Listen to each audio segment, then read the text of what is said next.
mukinyi muri basket yatwaye agashimwe k'umwaka mu ntara ya Kayanza. Patience wimva gute?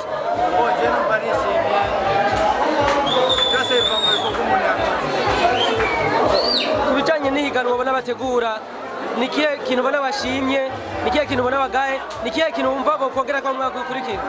Nk'ikintu je nashimye ca mbere uko biyumvira ikintu bitayibwigere kibana rimwe. Ni byiza ko baza barasapotinga abandi bantu bafise amatara atandukanye.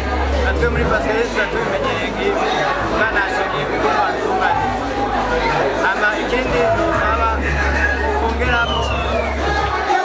nosaba kongeramo kuza barashiramo uwa mbere wa kabiri wa gatatu kugira n'abandi bagire eforo yo kubikora. Gerageje kuraba ko bagutoye bona hari icyo bona bo burushije abandi muhora mukinana canke urabona ko ari abandi bantu bafite impano ziruta niyo wari ufise canke urabona ko ari wari uri kunipfira hejuru y'abandi? Je gerageje kuraba nk'uwabaye wa kabiri kuri jewe ni kapitene wanje uwo dukinana atari uko abafana batoye sero ko babibona nanjye je mbona mego dukina cyo kimwe. Akajambo ka nyuma ushikiriza abakunzi bawe?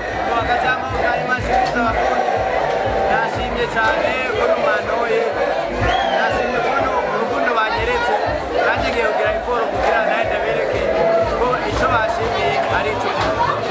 Urakoze cyane. Namwe mwakoze.